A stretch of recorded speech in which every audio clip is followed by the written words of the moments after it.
incoherent response were you even close to anything that could be considered a rational thought?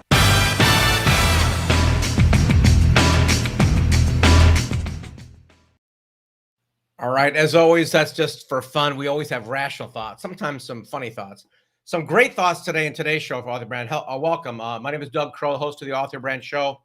Today's guest has a very unique story. I'm going to tell you, I've met a lot of people in business. She holds a master's degree in social work from Fordham University and a bachelor's degree in business from Bellevue. She's passionate about bringing her business background and love of people to her community. But what's really interesting about this guest is that she's focused on cybersecurity and she works on like some nonprofit boards. So hopefully the nonprofits are secure. So without further ado, let's welcome our guest, Esther Deutsch. Did I pronounce the last name right? Esther Deutsch, is that right? Perfect. Yeah. Thanks so much, Doug. Thanks for that intro and thanks for having me. I'm so happy to be here. Yeah, pleasure. So why should people stick around and listen to us today for the next 20, 25 minutes? What juicy things are we going to give them? Well, hopefully we'll get to share a little bit about the landscape now when it comes to cybersecurity and IT, and hopefully uncover people who may need some boosts on that. All right. Cybersecurity is a pretty hot topic when it shuts down oil refineries and strips people's secure information from credit cards and whatnot. What about the small person, the enterprise, the smaller company? I mean, the big ones, yeah, they should have enterprise solutions. Is there a lot of danger for the guy with a solopreneur or person with 10 or 20 employees? Yeah, we get this question a lot, especially because our primary target client are companies like us. We have about 22 employees, and a lot of our clients are in that range or just a little bit bigger. So not quite, the Microsofts of the world. And believe it or not, in some ways, these type of businesses can actually be a greater target because sometimes the barrier for the bad actors to get in is actually lower because they don't have as much protection or aren't as aware or know how crazy it is out there and how much they really do have to be protected. So we do get that question a lot. And we can get more into it later, but I think that part of it is just that, a lot of small businesses think that they need to put a lot of money in or do too much over their head where it may not even be worth it for them financially. Yeah. When the reality is it's actually not that true in the sense that there's a lot of little things you can do. Some of them don't even cost money. It's just about training and awareness to keep yourself safe. There's been obviously, as you know, a huge move from, server-based platform stuff to the cloud computing. How much has that impacted the cybersecurity industry? I think a lot of it also has to do with the environment when it comes to COVID-19 and just the landscape in that regard. A lot of businesses that were previously in offices are no longer in offices, not planning to ever go back, us being one of them. And that's created a lot of opportunities on the cybersecurity standpoint and not necessarily in our favor. So we have to react accordingly and make sure that we're... Okay, so the word opportunities, we could supplant the word danger there as well, right? Warning. Okay. I guess you could see that. Yeah, okay. All right, so give me some horror stories. I want to hear like the craziest thing you've heard in the cybersecurity world where somebody got majorly hacked or something like that. I don't know about the craziest because unfortunately there's quite a few stories to share, but we did have the most dramatic one, the one that might have shocked you the most.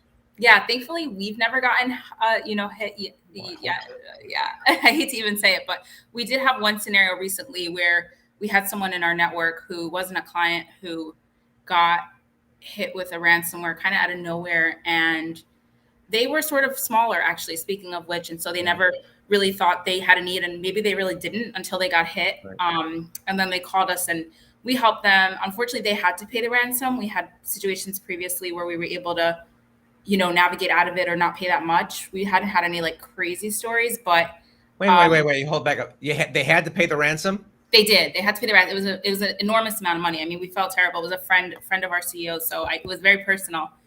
We tried to help. What do you mean they had to pay it? They had to pay it in order to get back their data. And I don't even know if they were able to get everything. I think they actually got all their data back. So that was actually a better scenario because they paid the money, but at least they got their data.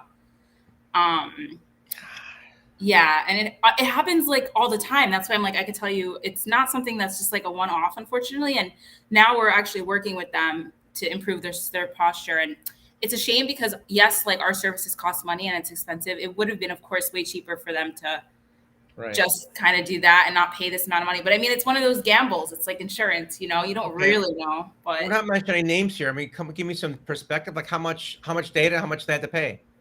I know, I want to say they had to pay hundreds of thousands to million. And I don't even know. I don't know. I can find out. I don't know the exact number. Yeah, that's okay. I just knew it was enough to make, like, people were asking about it who knew him in the community. Yeah.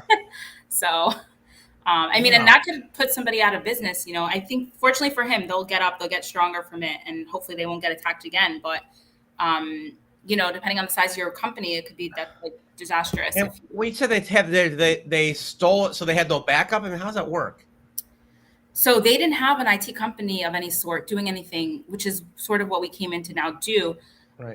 But that's what I'm saying. That's an example of like something just having proper backups. And a lot of people think they have it. I'll get on sales calls or calls with potential clients and ask them where they're backing up. And it's, oh yeah, we're doing it. Our IT guy's doing it, but they don't actually have the visibility into it. So is it really happening?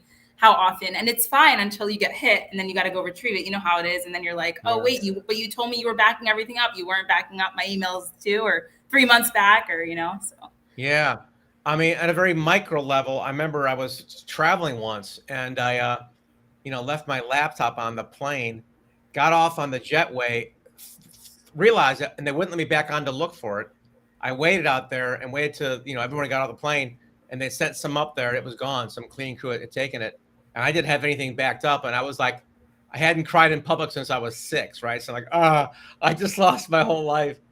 Oh my God. We tried calling the airlines, whatnot. Nothing happened.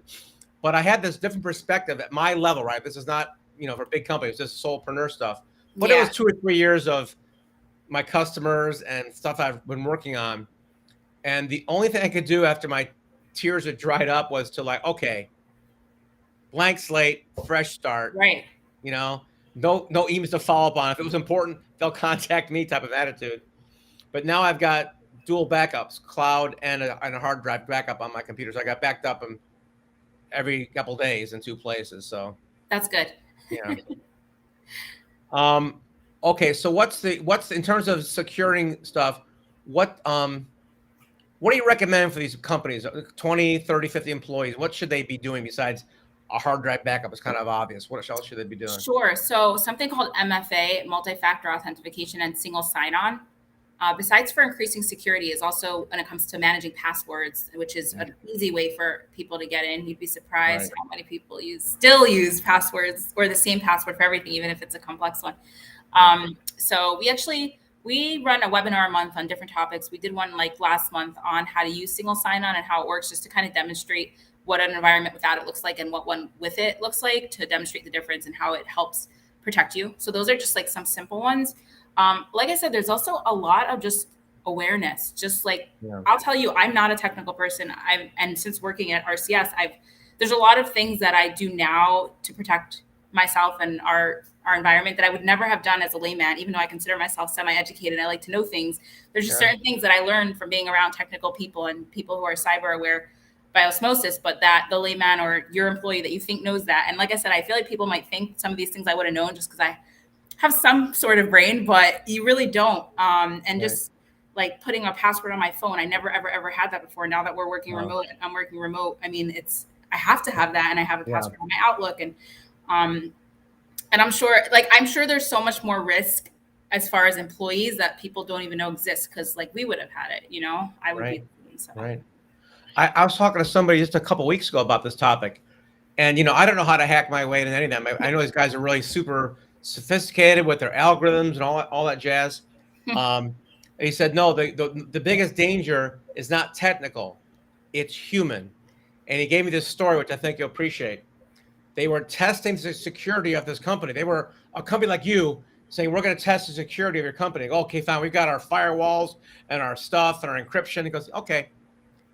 They left a USB drive in the parking lot. Somebody picked it up, went to the company computer, and plugged it in. Yeah. And then, of course, the worm gets in and does all its magic. So it was like all the firewalls in the world won't prevent you from some person sticking something in their, well, most people sticking it in their computer. I mean, how about you never know when someone's going to leave on bad terms, even if it's nothing you did, but what they take and what they take with them. And again, sometimes I've seen it. I've seen friends of mine be like, look, I could just walk away with this tomorrow. Not everybody is as loyal as you think, or you just want to protect yourself. It's valuable assets that you worked hard to create. So why let anyone take it away? And then just the people using public Wi-Fi, everyone's working remotely. Like, you don't know where your employees are. And especially now, many companies and managers are saying they're okay with not knowing, but that you have to realize what type of risk that could create from a security standpoint. Yeah. Okay. So I'm more interested now. That was just, business talk. That's great. But I want to know about how a person so passionate about social work with a degree in social work, working on nonprofits, is in cybersecurity. Those seem like completely different worlds here. So a few things I could tell you. The first thing is that I quickly realized that with social work, I couldn't help people solve their problems. I could only help them live with them.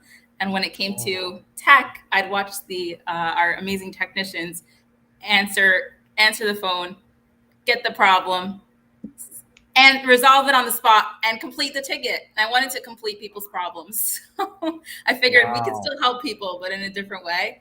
And so that's the nice answer. And the more practical answer is I was lucky enough to find an ad on Craigslist close to 8 years ago. I was starting grad school and I was looking for a temp part-time gig. And then I started working at RCS and I just fell in love with the people and the culture. Yeah.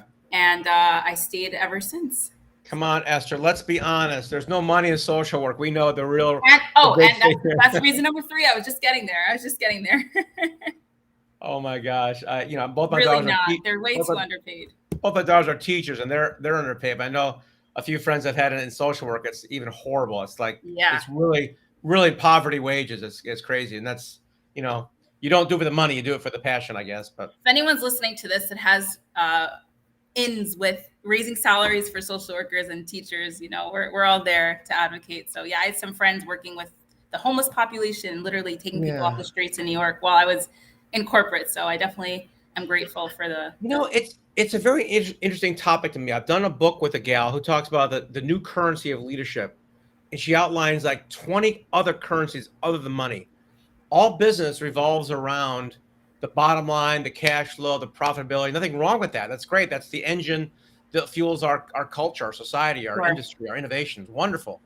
But all these other currencies of community and service and culture and things, which are hard to, it's so easy to look at a balance sheet. It's really hard to say, hey, I took 5 people off the street today and they've been off the street now for 3 years running, or adopted an orphan or something. Those are not, they're currencies, but they're not easy to measure, I think. Maybe that's the reason. I don't know.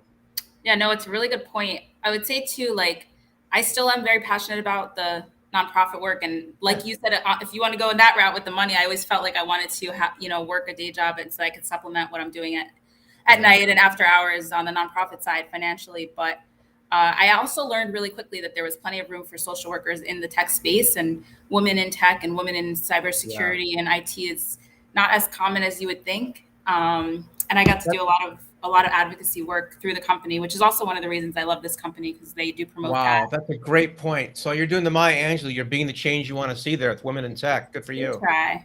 Yeah, because it's and we also, really tiny, like single-digit numbers, right? I was the first full-time woman on staff, actually. And we've been around since 1999, I think possibly in the history of the company, but I'm not sure about that. But since my time, and we have, I don't know, 3-4 women at least full time. So that's awesome. It's still like so low compared to the demographics and all. Like, why isn't it half? There's so many reasons about it. There's so much research about it. I'm always interested in reading about it. I don't know if you've read Lean In by Sheryl Sandberg. I love that book. There's so many reasons for it, and some of it is just practical, which is sad, but maybe that's part of the problem. But there's all sorts of contributing factors that they're saying is the way it is. I mean, think about being the only female, first of all, in an organization. Somebody has to start and be that first one, and being first female in an organization is not easy. So that alone could be, someone's got to change it.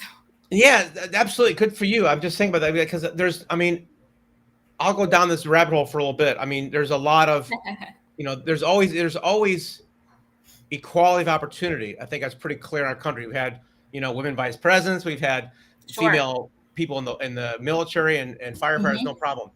But there's still a bell curve of a, DNA of, nurturing women, more women nurses than men, and more firefighter men than women. So there's always the exceptions to that, but there's a general sense that, for more physical work, I want to have a stronger firefighter to carry the 250-pound guy out down the ladder. That makes sense. But when it comes to tech, I mean, come on.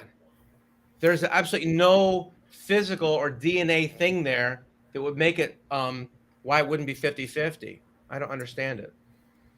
Yeah, I mean, I'm involved with some organizations like Tech Girls and Society of Women Coders that are working to actually bridge the gap. So I think the first step is getting more women to study these fields, and that I think it starts there. I could tell you that there's not equal number of men and women studying the field, so that might be number one. One of my friends is doing tutoring in the STEM stuff for the science, technology, and whatnot, and she's focusing on elementary education, mentoring kids there. And nice. Maybe she's focusing on girls. I don't know, but yeah. So if you're watching this and you're a parent or uncle or grandfather, get your girls involved with some technology. Number one, that's where all the money's going is tech, AI, machine learning, all that. And number two, it's needed. We need to balance it out. It makes no sense to me. 100%. Yeah. That's good advice. So what kind of, do you have a certain particular nonprofits you like more than others? What are you working with? I like all nonprofit. I like helping people, however that comes. That being said, so Society of Women Coders is a girl, I think even a little younger than me, around my age, who started the organization a few years ago. And I'm so proud of her. Just last year, she took it full time, and that's her. She's actually paying her own way through with her organization, which is she used to work for the UN actually in tech. She's a dynamite, and we met on a Facebook group for women in tech. I will say the women that you meet in this space are rock stars. I guess they're the trailblazers. So I have met some incredible women doing this. She invited me to join this mission trip to Belize to teach coding to middle school girls. And that's where we met the first time. And I helped run the trip, and it was incredible. And we've stayed in touch. So that's one of the organizations that I love being part of. I'm also Jewish. So I'm part of a couple of Jewish organizations like Jewish National Fund. I moved to Florida a few months ago. So I'm involved in the local chapter here. New York Special Olympics is close to my heart. It's for special needs. Yeah, so I've gotten a little bit involved with them. Trying to think what else I'm active with. I mean, honestly, whatever I could get involved with, and I have time for, I'm a yes. So. Oh boy, be careful what you wish for. I've got a couple of things I'm working on. We need some help with it. Yeah. So I'm gonna send you some information. Absolutely. There's so many good ones. I almost feel bad saying any because I think there's so many more that we can mention. Well, I'll just tell you what it is right now. It's my show. I can do what I want. Yeah, please. I've got a former NFL player who, went through the whole, he came from the hood, broken home, no father, stole money for food, all the things you can think about that will go wrong in his life. But one guy came into his life and, encouraged him to do football, became an NFL Heisman Trophy candidate, did really well, 4 seasons and a couple different leagues or teams. And when he got out, he got married and had his child, and he has 3 boys. And he said, when I saw my first son, I was done with my former life. I'm a full-time dad. I don't want any people to know that I'm a former NFL star. He's focused on this, right? And he knows that there's so many kids, boys and girls, who grew up without a father figure. And we started doing research on it. And you'll like this because we've looked at like teen suicide, drug addiction, runaways, kids in juvie. 60 to 90% of all those demographics, fatherless homes. And I'm looking at what Health and Human Services puts a lot of money into helping things. Like you said, they're treating the symptoms, right? But we're starting to look at all the things in that one core element of not having a positive male role model is spilling over into all of these ills of society. So we're doing a whole project, a book, a community, a website, outreach stuff. It's called The Present Dad, about being present. And we're looking for help on that. So I'm gonna call you. I would love to help however I can. And while you're on the topic, a friend of mine has an organization called Boys to Men Mentoring. Similar idea. He's part of the roundtable too. So try to help him, however we can. So yeah, I would love to sync up with you on that after. All right. You got it. That's a date. We got it. Okay. In closing, we've got cybersecurity. We've got nonprofit stuff. Where do you see the industry going in terms of cybersecurity? We'll get back to that fun stuff in a minute. But do you see it getting worse, better, different? I mean, I like to be optimistic. So there's a lot of things happening that are getting better. I don't know that cybersecurity threats are one of them. what's getting better is our ability to protect ourselves and getting more sophisticated as the bad actors are, and how we handle and what we could do to prevent. Best thing is always preventive. It's the It same is, in but nonprofit. I have the sense, I'm not as deep as you, but I have the sense that from what I've read, like, oh, dealing drugs was dangerous. This is much easier. Just go ahead and do some cybercrime. It seems like it's a growth industry. If you were I forget what I was reading about, like the average median salary of a hacker. It's pretty good. So they're not all ethical hackers. Right. It is. It's pretty high. It's pretty easy barrier to entry. There is some skill involved, but it's not hard to do, thanks to some of us. So. Well, yeah, especially leaving flash drives in the parking lot. It's like, ugh. But they still have to put the worm on there, of course, to make it work, I guess, with the malware. And then any tips for people, anything they can walk away to help them prevent them from getting attacked or having that ransomware thing? What could you tell somebody now to help them out? I mean, awareness, education, have a plan, take a look at your environment, reach out to somebody maybe that has a little bit more expertise. You don't have to spend money, at least know what you don't know and what you might not be doing, so that you can create a roadmap. It doesn't have to be quick. Part of what we do is meet with our clients on every quarter, if not more, to say, like, here's what we think you should do, or where we could get to, or our goals. And over 2 years, we'll get there. We'll do a little bit at a time, so it's not a huge or any financial investment. So again, just don't say it's not me, or like just look the other way. At least acknowledge what you may or may not be doing that you can be, and then figure out if you want to address it or not. But at least you know where the risk is, and you'll be better off that way. And your employees too. If you're not thinking about it, they're not thinking about it, and they may be putting you at risk in a way that you don't even know. So, are those password machines like LastPass, is that a good thing? Would they store them all for you? Easy answer is yes. There's all sorts of types and functionality and features and pricing. So you don't want to overpay. But Microsoft also, as far as what's happening in the future, they have a lot going on with Office 365. And there's a lot in there also that you may not know is already included in your plan that you just may not be using, that would actually increase your security and prevent you. So it's not even a money thing. It's just a matter of knowledge. So yeah. And then the last question is the biggest one, is like, okay, so what's your perspective on big tech, getting all of our data and following us around and all that? It's beyond pixels. I may not reflect the opinions of my colleagues here, but I kind of just let it go, and I give away a lot of information. Well, giving it away is not the issue anymore. They track you whether your phone's on or I know. off. I've said give in. I kind of like live and let live. I think it's going to happen anyway. That's my personal opinion. So I'm not going to sit there and fight it. I'd rather fight wars that I can have an impact on. That's a great answer. I like that one. I appreciate it. But again, everyone's got their own opinion, and just take care of yourself and spread love. That's what matters. Love that. Good. Both cyber and nonprofit. It all goes together. It's all the same. Yeah, right. Live and let live, move on. Focus on the battles you have a chance of making a difference in, of course. That makes total sense. 100%. Okay. Any other things you can offer anybody today? You go to RCS. You want to give your website out or something here? Sure. And one thing I didn't mention too. So our website is rcsprofessional.com. We do a webinar a month on topics like this and others to try to educate and bring awareness. They're free. We love to have people, and that's under our events page. It's rcsprofessional.com/events. And I also run a great networking group with my colleague Luke Van Every called the In This Together Roundtable, which I think, Doug, is where we met. So that's awesome. It is. Yeah. And one of the things we do is we have networking every Tuesday, and we also have a link to podcast guests and hosts, which I'm excited to add you to. So the link for that is inthistogetherroundtable.com. Everybody's welcome. It's business networking, help each other, relationship focus group, free every Tuesday morning. So I just want to mention that too. Very good. Esther Deutsch, RCS Professional. Check them out, folks. They know what they're doing. They'll protect you and your family and your loved ones and your data from getting hacked and ransom and all that jazz. This is Doug Crow, the author of your brand. Have a wonderful day. Don't forget to subscribe below for free goodies from us.